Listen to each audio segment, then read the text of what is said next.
Aromagees Botanica, a metaphysical store for mind, body, and spirit. Oils, herbs, candles, crystals, teas, handmade soaps, tarot cards, everything you need on your magical journey. Daily psychic and tarot readings, classes, witchcraft, pagan, and hoodoo supplies, most of it made in-house. Try our free Dress Your Own candle station. From spiritual gifts to ritual supplies to religious books, we have the widest selection of metaphysical products in all of Tennessee since 1999. It is our goal to inspire everyone to explore their spirituality in their own way by offering information and products in a nurturing multicultural environment. Open 7 days a week. 223 Donaldson Pike, Nashville, Tennessee, or visit us online at aromagees.com.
Hey everybody, welcome to another episode of the Millennial Magician Archive. I am your host, Phoenix Coffin-Williams, and today I'm coming to you from the beautiful Forest Lawn Cemetery here in Buffalo, New York. Forest Lawn Cemetery is a place of power for me, and so I do a lot of working in here. And also, as a result, a bunch of the things that I broadcast to you for this series will take place in this cemetery. Forest Lawn Cemetery is located in Buffalo, New York, which is in Erie County, and it houses a great deal of famous spirits, people who have done great things with their lives.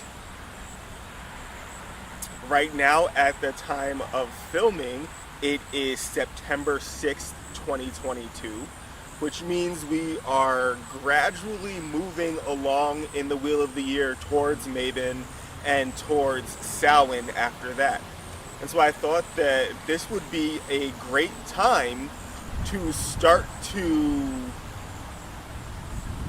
do some work and do some teaching and do some exploration about spirits, and particular spirits of the dead. So this episode is specifically about working in the graveyard. When it comes to working in the graveyard, there are some things that need to be considered so that it can be done effectively and safely, depending on your spiritual orientation. So first and foremost, it's important to understand, it's important to recognize, and it's important to acknowledge the role of the cemetery in the work of a successful witch, of an effective witch. Working with spirits of the dead and, utilizing necromantic magic is something that is innate to the power of witches, and I personally think that it is beneficial to celebrate it as often as possible, and especially when it's needed. So I'm coming to you from a place of necromantic magic, working in the cemetery, working with spirits of the dead is an innate power of the witch, and it's something that we can all benefit from doing and enriching our personal spiritual practices. And then also, if we do work for other people, because people do still consult witches and spiritual directors for help in life. So if you are the kind of person who works for clients and who does consultations, using the cemetery for work is absolutely an essential component of effective magic and consultations. With that being said, there are some tools, there are some tricks, there are some techniques, and there are some practices that are absolutely essential for us to be doing to make sure that we are doing this work to the best possible outcome. Depending on what you believe about the cemetery, depending on what you believe about spirits of the dead, absolutely impact your experience with this work. So, first and foremost, one of the things that I want to go over is the proper way to enter a cemetery when you are engaging in necromantic magics. So this could be collecting graveyard dirt. This could be honoring a specific spirit or ancestor. This could be doing any kind of magic or spell casting that has to happen in the gates of the cemetery, right? There are ways to enter the cemetery to make sure that you get off on the correct foot.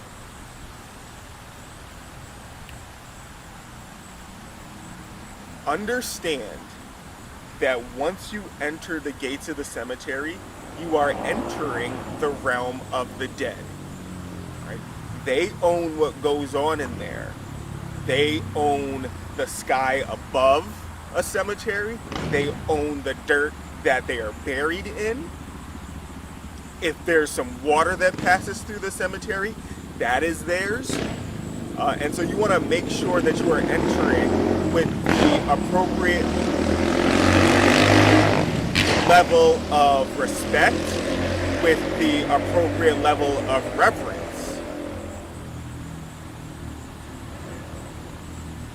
Also, if you have relatives in the cemetery, all the better. So rely on your ancestors to help with the protection, to help with the energetic attunements, and to help with the directions that are needed to do successful graveyard work. And once you get good at it, once you get comfortable with it, once you come to recognize how you feel when you feel on and how you feel when you feel off when you're doing graveyard work, then it is a good time to explore into other cemeteries where you might not have relatives. So definitely start with your ancestors first. Definitely start with honoring them. Definitely start with paying offerings to them. Definitely, consider saying thank you to them at your meals when you're not doing graveyard work. All that kind of thing. Really get them in your life and get them on your side, especially as you move forward with this work. 2, approach even the outermost gate of the cemetery with reverence and with respect. Acknowledge the gatekeeper of the cemetery. Pay an offering to the gatekeeper of the cemetery. Ask their permission and get them on your side before you enter to do your work. So that's going to be the first thing that I demonstrate to y'all. When it comes to taking your first steps into the graveyard, into the cemetery, to do any kind of magic or working whatsoever, like I said, the first thing that you want to do is make sure that you get the gatekeeper on your side. You can do this a bunch of ways. The way that I do it comes from the African American hoodoo and conjure perspective. And you make offerings of coin, you make offerings of rum, you make offerings of tobacco to the gatekeeper, you knock on the gate a few times, and you do your thing. So what I'm going to be doing is I'm going to be offering some coins, and I'm actually going to be offering some sprays of Florida water. And in this case, odd numbers are the way to go. So I'm going to be offering 3 pennies, 3 nickels, and 3 dimes. I'm going to be offering 3 sprays of Florida water. And I'm also going to knock on the gate 3 times.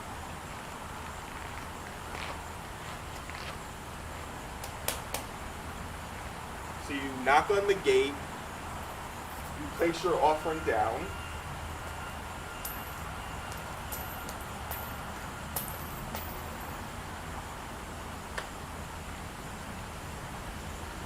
Spray the Florida water. 3 sprays. And then at that point, you would address your prayer. If you're using rum, if you're using vodka, if you're using some kind of liquor, you can spray it out of your mouth, or you can dump it if you don't know how to do it. But here you would offer a prayer to the gatekeeper. I do call on you, O gatekeeper of the cemetery, guardian of this threshold. I call upon you to descend upon me and be my guide. I ask for your permission, I ask for your blessing to enter this place and to do my sacred working. Please accept the offerings that I make here unto you for the success of my work and to uphold the sanctity of our relationship. I do pray this earnestly from my heart, so mote it be. And then you wait for that feeling to fall upon you. You wait for that message to come to you about whether or not it is appropriate for you to enter and do your work at this time. If it's affirmative, you go head in and do what you gotta do. If it's not affirmative, you pack up and you come back later. You of course leave the offering. You don't take your rum back, you don't take your tobacco back, you don't take your coins back. You leave them there. Thank you for the consideration, and then you come back another day.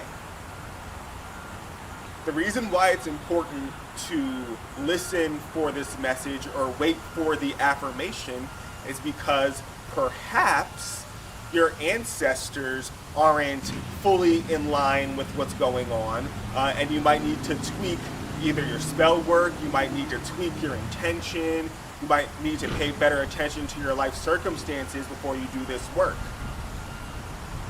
Perhaps there is something energetically that's happening inside the cemetery, and it's not appropriate for you at this time, for your own safety or for your own perspective, for you to be doing what you're doing. Perhaps the gatekeeper is not in the mood to entertain any human workers at the moment because there's some other spiritual stuff going on. Whatever, you know, a lot of the times it is up to your perspective to why you might interpret the no or how you might interpret the no or the yes. So for example, if you believe that it's possible for the guardian to be busy with other things, then that might be a reason for a no. If you believe that the guardian ultimately has say over what happens in the cemetery and is for whatever reason calling you to wait because you need to learn patience as, you know, your own spirit lesson, then that might be the case. If you believe that your ancestors are your spiritual gatekeepers and it's their job to keep unhelpful things out or unwanted things out and away from you, then that might be a reason that you perceive a no. So all those things come into play at this moment, but it is absolutely important to respect if you get a no, wait, come back later, maybe do some divination about what needs to happen in order for you to get a yes, and come back at a different time. However, if the answer is yes, it's yes, and you proceed. You do what you gotta do. Once you have successfully gained entrance into the cemetery, once you have successfully gotten the gatekeeper, the guardian at the gate, the watcher at the gate, however your tradition refers to the one who keeps, the cemetery gates intact, and reinforces those boundaries that separate, the realm of the dead and the realm of the living. Once you have gotten their blessing, once you have secured, them being on your side, it's important to spend a decent amount of time in the cemetery before you even start doing your work. So this could be a several week, a several month, a several day process. Don't rush it. But it's important to spend some time walking through the cemetery, taking a look at, some of the symbols that are engraved onto the headstones, taking a look at some of the historical monuments that might be inside the cemetery, taking a look at the way that, the people choose to recognize and remember the folks who were buried here.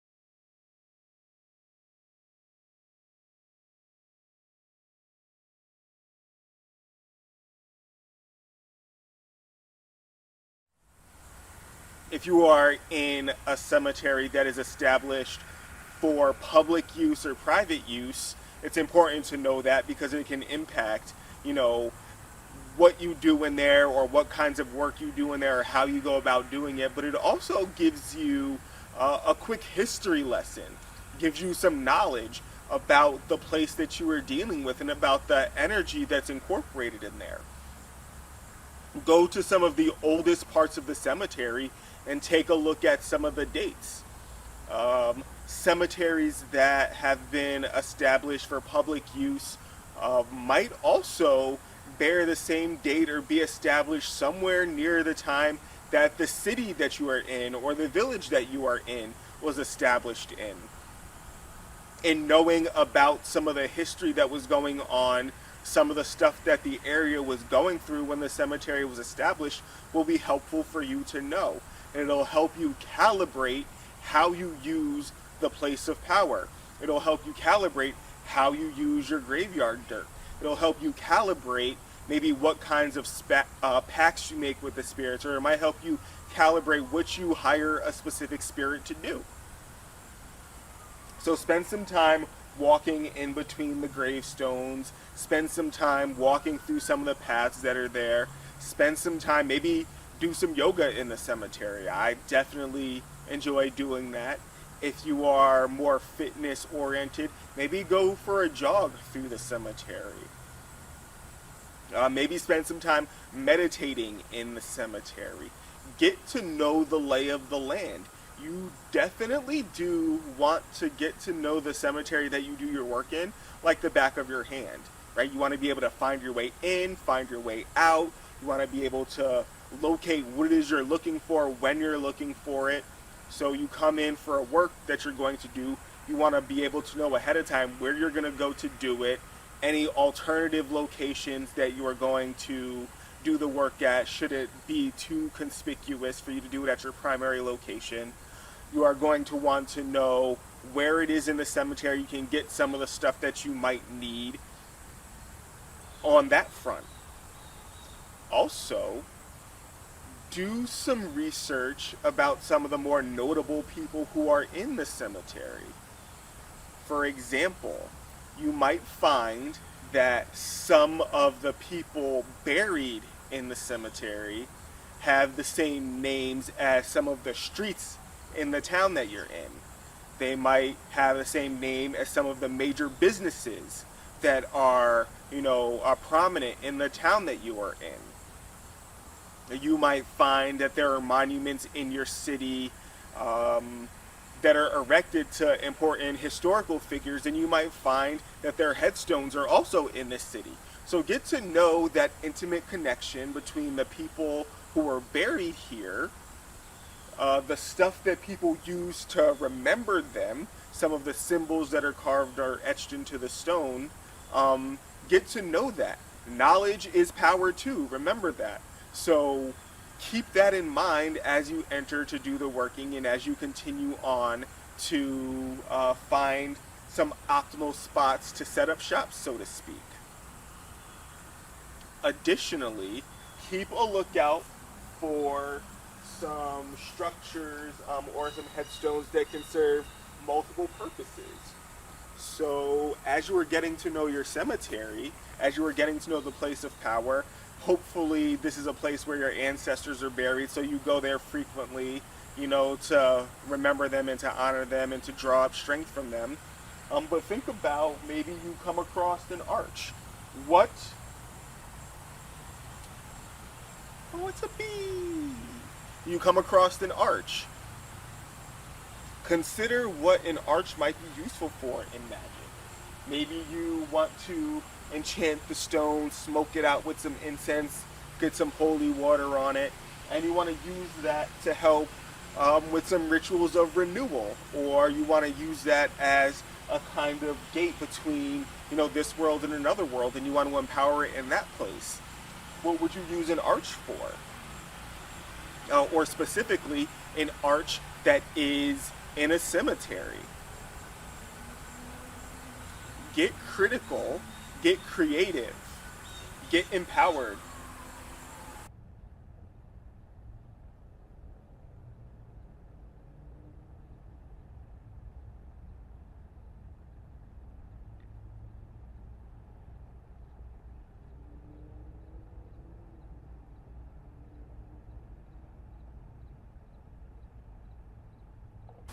As you can see, I am at the final resting place of Millard Fillmore, who was the 13th President of the United States of America. As a witch, as a priest, as someone who works, inside the tradition of conjure, and as someone who is also a social justice warrior, I am extremely fortunate to live so close to the grave of a United States president. As I was saying, it is extremely important to know a little bit about the person that you are going to be trafficking with when you do your work. So some traditions believe that the way a person is when they die is who they will be when they pass away, unless they have received some work done by those that they have left behind. So for example, some traditions believe that when you do certain kinds of work towards your deceased relatives, you can work to elevate them. You can work to help get them enlightenment. You can work to help them attract a spirit guide that will help them while they are in the spirit world, who can give them more access to power, who can lift them up higher towards the light of God. And that helps them become a more tempered spirit, that helps them become a little bit more useful to the living, and it helps them engage in their duties to the living a little bit more willingly and a little bit more holistically and a little bit more honestly. So there's the belief that, spirits still maintain a personality or some form or semblance of an ego when they cross over. Other traditions believe that when a person passes away, they get a glimpse of their life and they get a glimpse of the greater picture, and that is what triggers some enlightenment in them. And it makes them safer to work with. It gives them a bigger perspective. So they're no longer looking at humanity and what it means to be alive in the physical and the way that they did when they were alive. And so this does go for working with ancestors as well.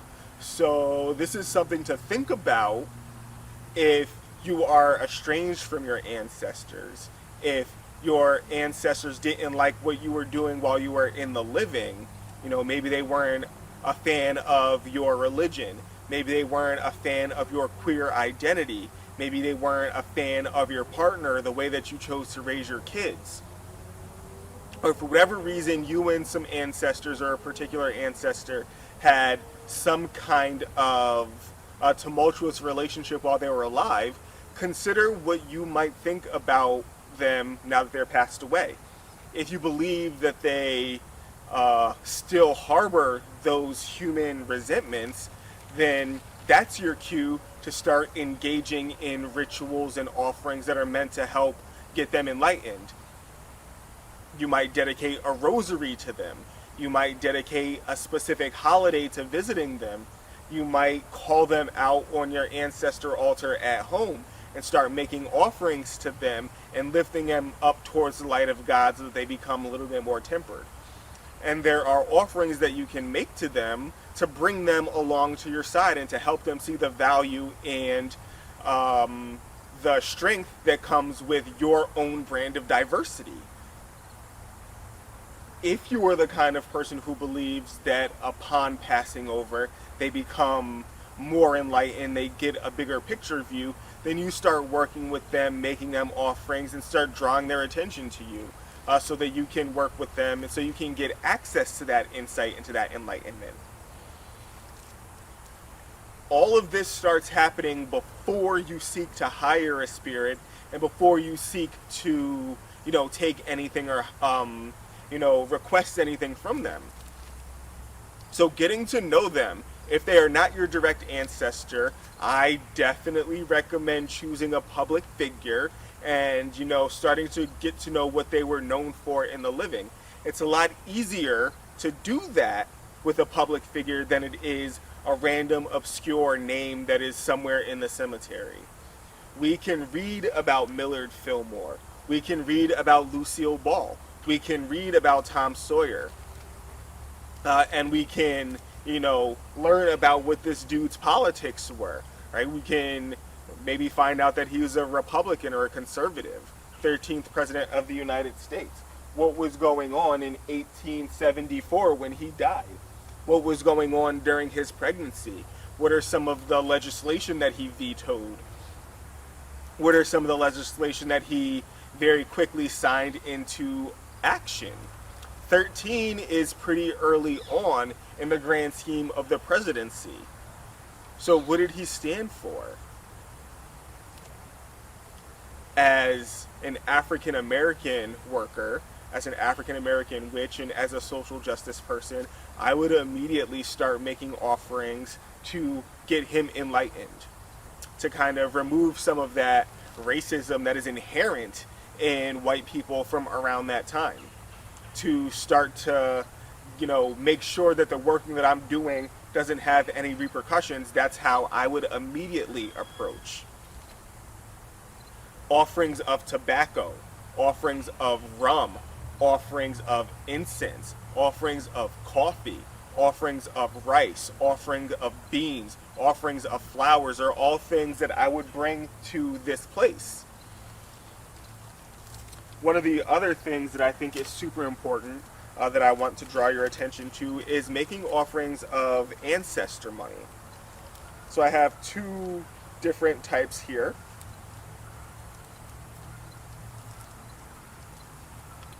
Ancestor money is money that you give to your ancestors. It's a spiritual concept, and one of the other names that you can find ancestor money under are called hell notes.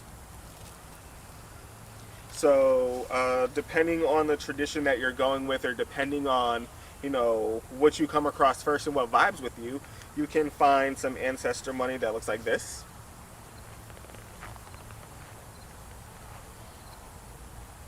You can find some ancestor money that looks like this. And so one of the ways that you can use this money is you can write your petition, write a prayer for Thanksgiving, or what have you, write it on the back of this, set it on fire, and you can burn it at your ancestor altar. You can burn it at the headstone of, or the tombstone of the ancestor that you plan on working with, as a way of kind of jump-starting the payment of what you're asking for. Burn one of these off. Consider that it gives them energy to do what it is that you're asking. It's kind of like an incentive, so incentivizing your request. But we're definitely burning ancestor money, for our ancestors who are directly related to us, who are our spiritual ancestors, and then also to any elevated ancestors that we are working with.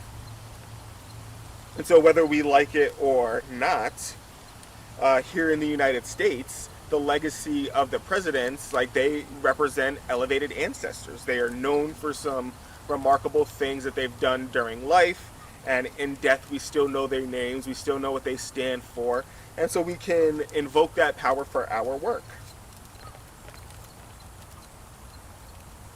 If you are just making a general offering, I recommend an offering of incense, maybe a few tea light candles. You can put those in a jar, close the lid up, and punch some holes in it with a screwdriver and a hammer. Then put the lid back on. That way you can make sure that your tea light is safe from the elements, the wind blowing, so on, and it can stay lit when you leave. You can do flags, would be appropriate for this particular spirit. An incense that smelled good but might not necessarily be charged in any way, shape, or form for any particular reason. Just some, this smells nice, I find it pleasing, so I'm definitely making sure that, I'm not offering the spirit anything that I find fuddy-duddy. So if I don't like it, I'm not using it as an offering. If you were doing workings for money, I definitely recommend incense that have a money theme. So silver rain, which is this one, rain that coin down. Silver and gold incense, gold rain incense. If you are leaving some coins, you can smoke the coins and come to me. Leave the coins at the grave, leave the incense at the grave. That's an example of a real quick, spirit working in the cemetery that you can do. If your life is difficult and you want the presidential power to kind of make that life a little bit easy for you, you can use some easy life incense, special favor incense, and you can combine that with some parchment paper and write a petition on there. For social justice work, however, I recommend court case incense. Now, this might also be beneficial if you have access to the grave of a Supreme Court justice or the Chief Justice of the Supreme Court. You have access to their final resting place. You can go there with some court case incense and a blue candle. And you can anoint that candle with some court case oil, special favor oil. You can even inscribe that candle with your petition and leave the candle and the stick of incense at their grave, let it burn. Write the candle on a glass encased, write the petition on a glass encased candle and, let that burn. Put the incense, off to the side a little bit, let that burn, and that can be, your petition and your working at that particular place of power. One of the things that I definitely recommend is making offerings of water to your spirit. Cold water cools down spirits that might be a little bit more hot-tempered or hot-headed. You can use bottled water, or you can bring some special water that you've already blessed and have, an intention spoken into it, praying over your water. I pray that this water uplifts the spirit closer to the light of God, to the light of the divinity. I pray that this water provides clarity in terms of truth, clarity in terms of righteousness and justice, clarity in terms of freedom for everyone. And speak that over your water and make that as an offering.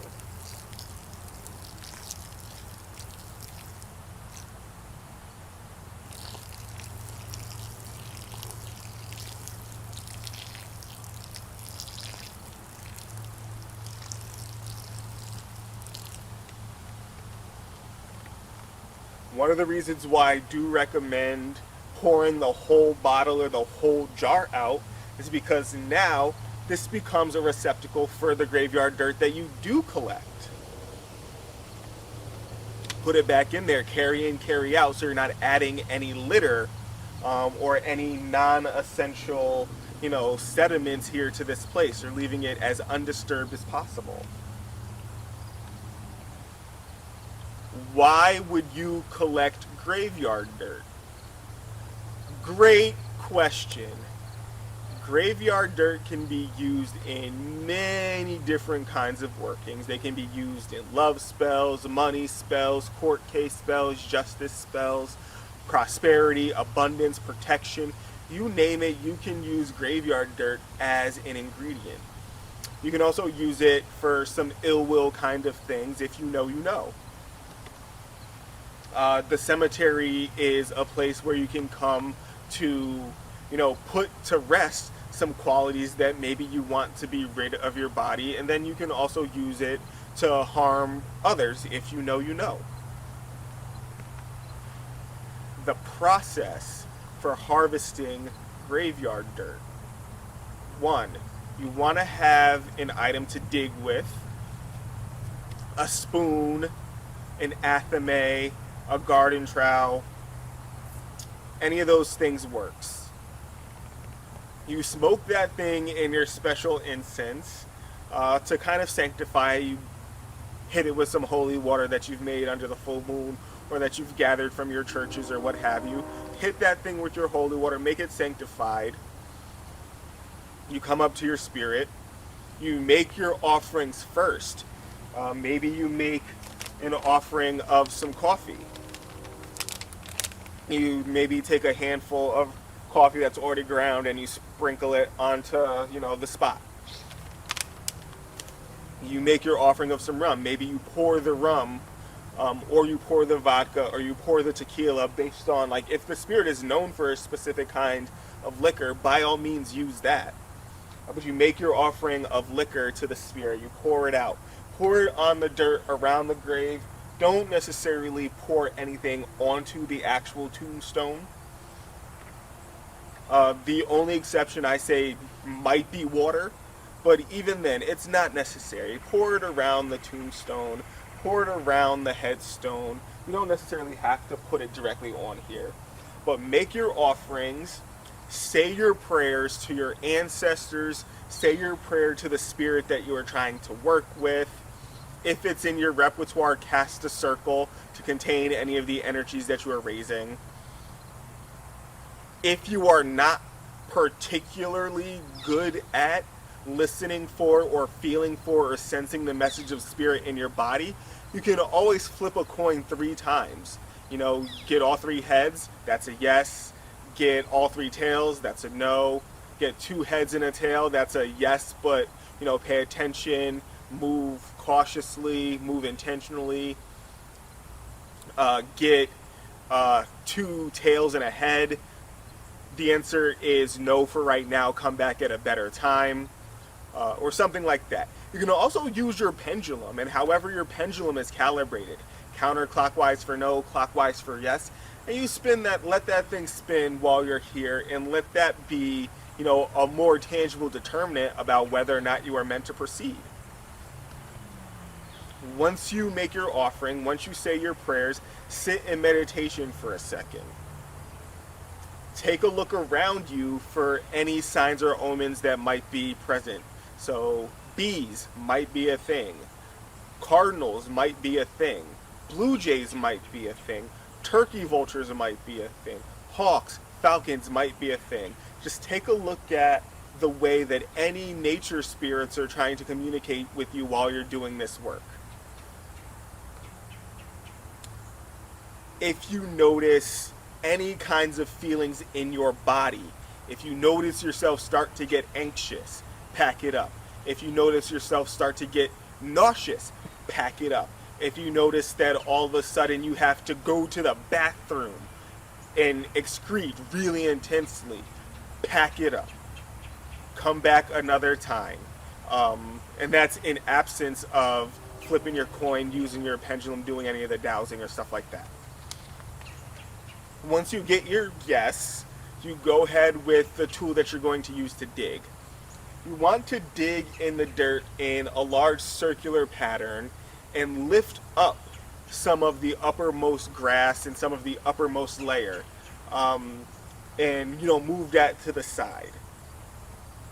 Once you do that, there's like a little bit of a hole there. You dig out from that hole, and you dig until you hear or you feel a stop sensation, right? Or if there's a number that comes to you, maybe the spirits of the ancestors are like, yes, 4. Then you get 4 scoops. That's all you. That's what you get. If they say 1, then you get 1 scoop. That's you. That's what you get. If they say 18, then you get 18 scoops. That's you. That's what you get. Put it in your receptacle, seal it up, put that off to the side. Remember, you have to pay for this as well. So the offerings get you access. The offerings get you into the good graces. You definitely want to make sure that you throw some coin in there. I like to put in, take a trip to the bank and get a 50-cent piece if you can find it. Get a golden dollar if you can find it. If you can't do that, throw in 3 or 9 pennies, 3 or 9 nickels, 3 or 9 dimes. But you definitely want to make sure that you are putting coin in there. Don't put any actual dollar bills in there. Definitely go with the coins. So here's a 50-cent piece. It's an example of something that I would use as something as a payment. Here's a golden dollar. It's an example of something that I would use as a payment. Put those in the hole where you remove the dirt from.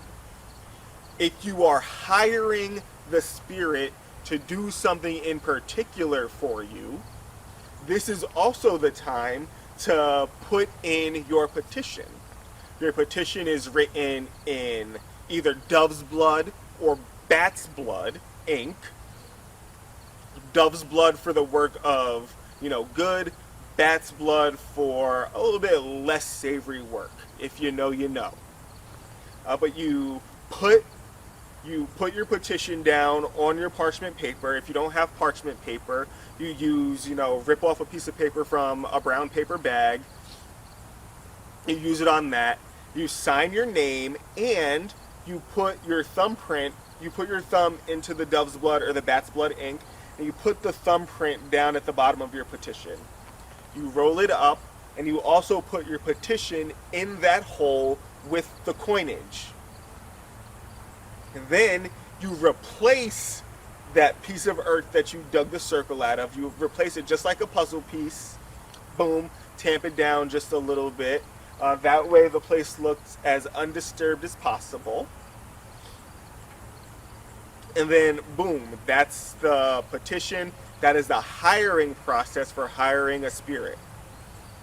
You might also decide that you want to put a little bit of water around the area. You might also decide that you want to stick an incense around the area. You might also decide that you want to put, a jar with some sand and some tea light candles, in that area as well. I'm going to just place it on top of that.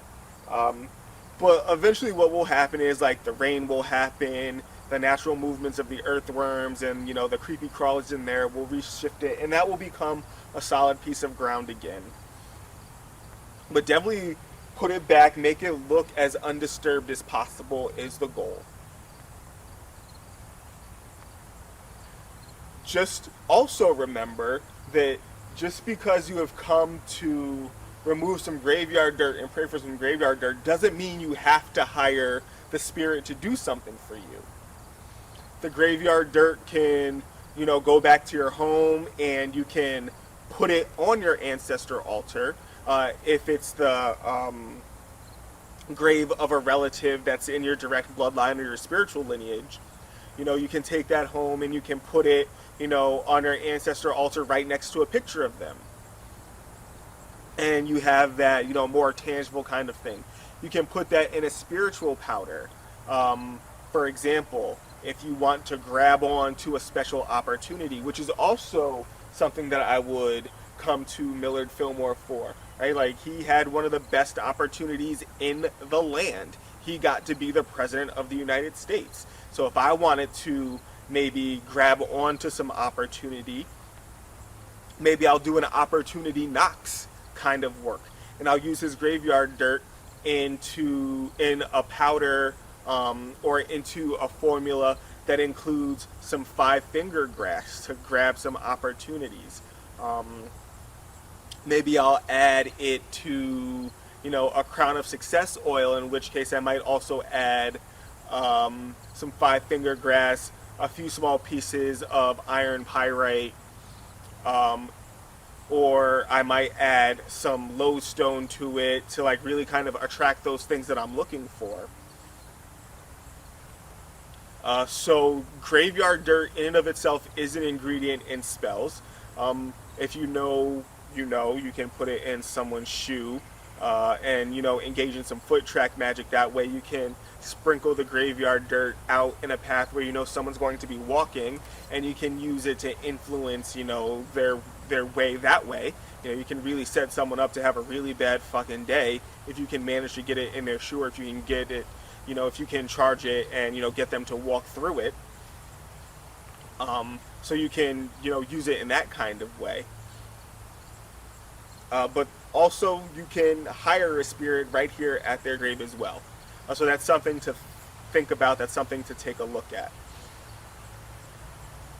Once you are done, you say your concluding prayers to the spirit. You say some concluding prayers to your ancestors.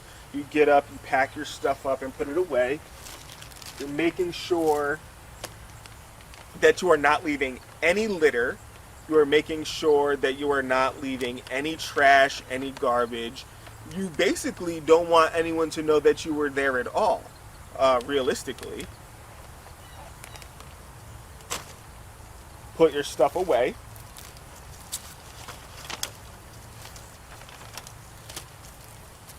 I'd just leave an incense here while I'm at it, because I do frequent this particular headstone. And so leaving an incense right now will not be the worst thing to happen.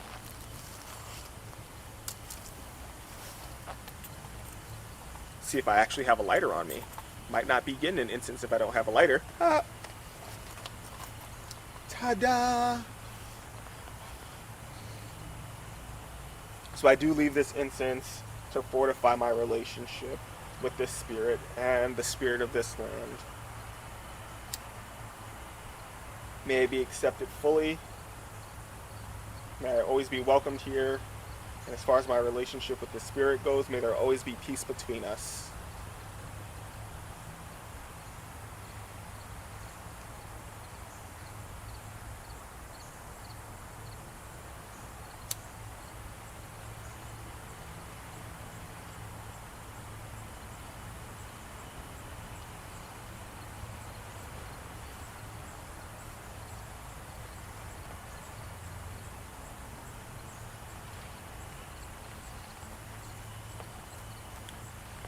Before I forget, other things that you can do, like in the case of Millard Fillmore, there are relatives that are buried around them. You can learn about the relatives if they are public enough, but you can also make offerings to the spirits that surround them as a way of gaining favor as well.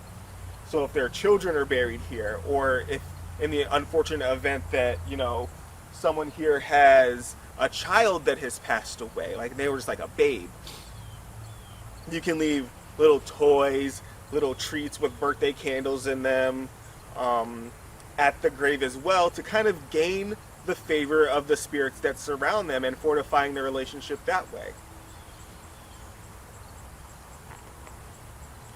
Once you are ready to go, you take up your stuff, you put them away, you take up your circle if you have cast it as well, keeping in mind that the way that you enter a cemetery is just as important as the way that you leave. So there are some things that you want to make sure you do in order to make sure that Any lingering spirits in the cemetery don't hitchhike onto you. You want to make sure that some cemetery spirits aren't looking for a way out. They hop onto your aura, they hop onto you, they jump onto your back, is something that has been said in my household. They hop onto your back, hitchhike out, and they get past the gatekeeper because they're riding on you, and now they're out and free to do whatever it is they might be wanting to do.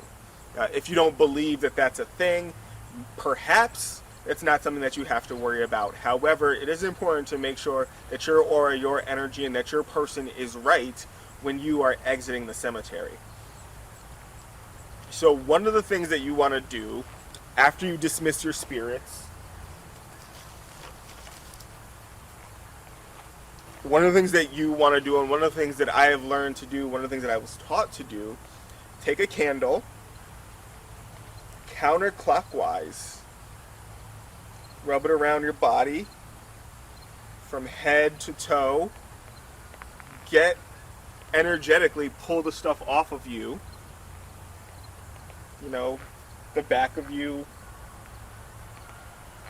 pass it under your feet, underarms, overarms, pass it around you, and, visually, you are just visualizing any gunk that might be on you, any energy signatures that aren't the best for you.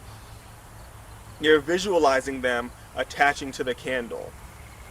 You can, if you so choose,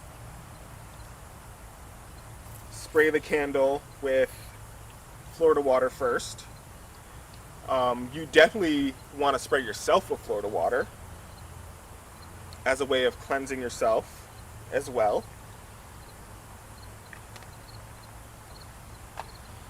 You say a prayer to your ancestors and your guides, most holy ancestors, guides, who are responsible for my well-being and my spiritual success. I call upon you to help in removing any attachments that may be on me as a result of this working. I call upon you to remove any attachments that might be onto me, that might be stuck to me, that might be clinging to me as a result of this working. I call upon you to cleanse me and sanctify me and make me right as a result of this working. Visualize the candle just kind of pulling it off, sucking them off. Maybe you can visualize things getting stuck or caught into the wax. And last but not least, as you are exiting the cemetery, you want to find your way home in a different way than the way that you came. You can, if you drove, you can repeat the spinning around 3 times, right? So you can, go the opposite way from your house, make a left turn. Travel down that street, make another left turn. Travel down that street, make another left turn. Travel down that street, make another left turn. Then go down another block and just do 3 turns, and then find a way to your house, not touching any of or a significantly different number of roads than the ones that you took to get here. This could also mean exiting the cemetery from a different entrance or from a different place. And all of this is to make sure that a malevolent spirit doesn't follow you home and doesn't start to wreak havoc in your life or cause mischief. And then once you do get home, this candle that's pulled off all the gunk on you, that is, maybe got any malignant or less than, happy spirits attached to it, you go home and you just let that burn all the way down, and, just let the fire consume that energy so you have less to worry about. Of course, put the faith in your gods, your guides, and your ancestors to keep you safe and protected. And keep in mind that if your petition or your prayers made any promises to the spirits that you're working with, you get started on making good on your promises immediately. So that is it for now. Thank you for tuning in to this episode of the Millennial Magician Archives. I look forward to working with y'all again, and I look forward to the next episode.